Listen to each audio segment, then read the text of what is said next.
A very, very warm welcome to St Peter Mancroft Church here in the heart of Norwich.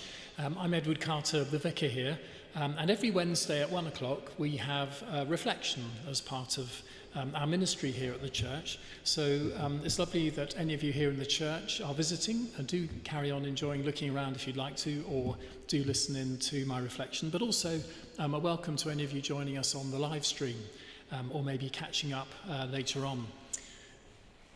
One of my old school friends has a daughter who plays rugby. In fact, she's a very good rugby player. She plays for a team called Harlequins, who are one of the Premiership teams. She's a scrum half. I'm not sure she's in the first team, but she's very much in the squad.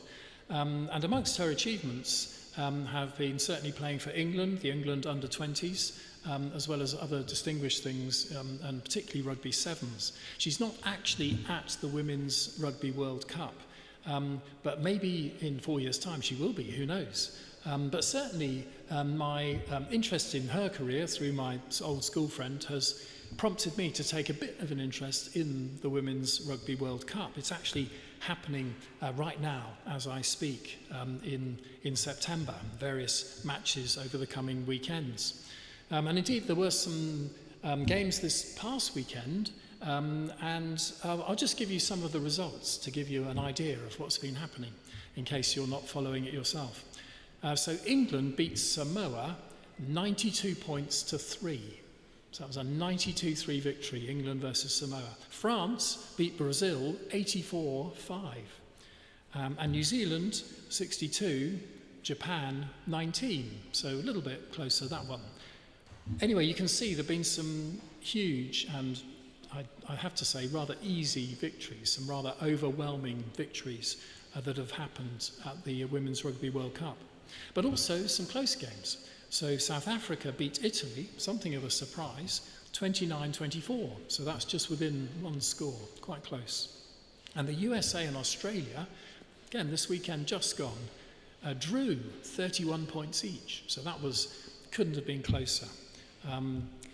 And I've been wondering actually, as I've enjoyed just seeing, I haven't watched all of a match, but as I've enjoyed some odd highlights and as I've enjoyed reading the results and reading match reports, I've been wondering which is better as a sporting event. A supremely confident and comfortable win, 92-3, something like that, or, on the other hand, a very tightly fought contest.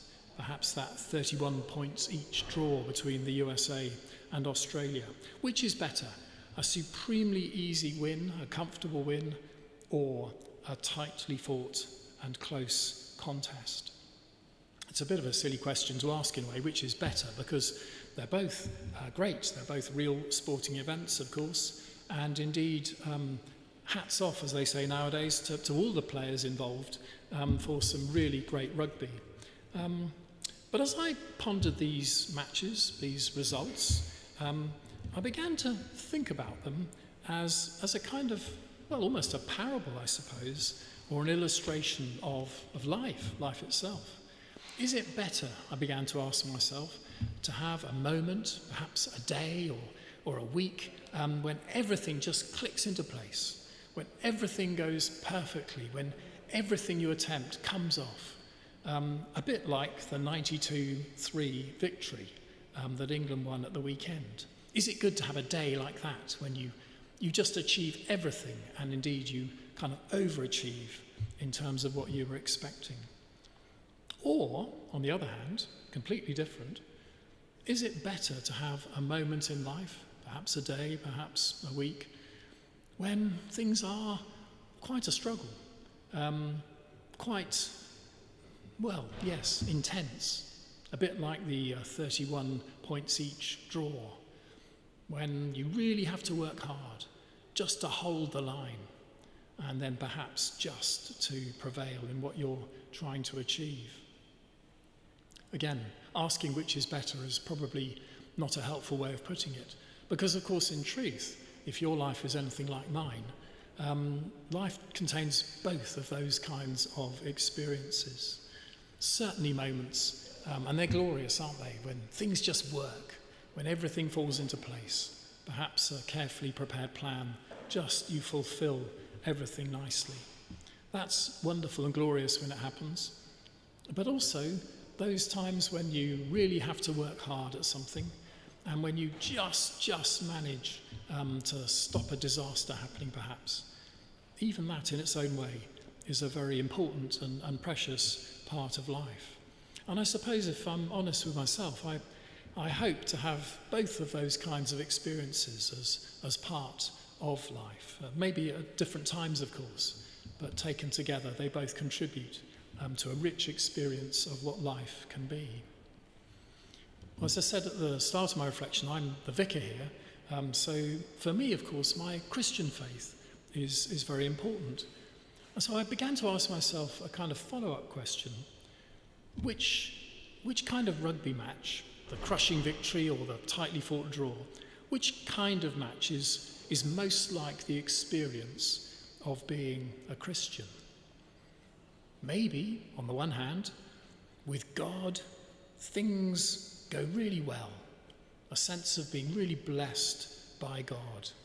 A sense of being in the right place at the right time, doing the right thing with God absolutely there.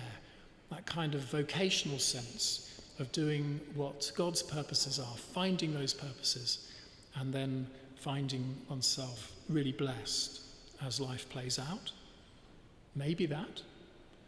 Or maybe, on the other hand, quite different, with God, with God's help, having the strength, the faith, the hope that when things are really tough, I can strain every spiritual sinew, if you like, to hold on and in the end to prevail, to flourish, despite all the adversity, the setbacks, the things that perhaps initially we wouldn't have wanted to happen. With God somehow to overcome all of those challenges and then to grow, to flourish as a result. Which of those kinds of experiences are most like what it is to be a Christian, I wonder? But of course, the answer is very similar to the one I sketched out earlier in terms of how we actually experience life, because life contains such a breadth of experiences, and the truth is that certainly for me, at different times, both of those ways of understanding God with me have been very true indeed. Certainly I've been very blessed at times to feel God's presence with me as a blessing which has brought wonderful things about, has, as it were, achieved that huge rugby victory, 92 points to 3. But also, and just as important, there have been parts of my Christian journey which have been very hard fought. If anything, a spiritual battle, one might say, against the temptations that come our way and the challenges that life throws up, perhaps just misfortune or disaster. Great pains certainly are strewn in our way. But with God with us, we can prevail. And maybe what I've described in terms of my own Christian life, my own Christian journey, maybe that resonates with you as well. Maybe you can think of moments when, yes, God has been with you there in all his glory, making wonderful things happen, being a great blessing. And maybe also God with you as you've battled against the difficulties of life and prevailed and grown as a result. Well, thank you very much for listening to my short reflection. As I said a moment ago, we have these reflections every Wednesday at 1 o'clock. Me and my colleagues share them around. So the next reflection will be next Wednesday at 1. I do hope you can join us again for that, or maybe join us online. Thank you again so much for listening. May God bless you for the rest of this day. Thank you.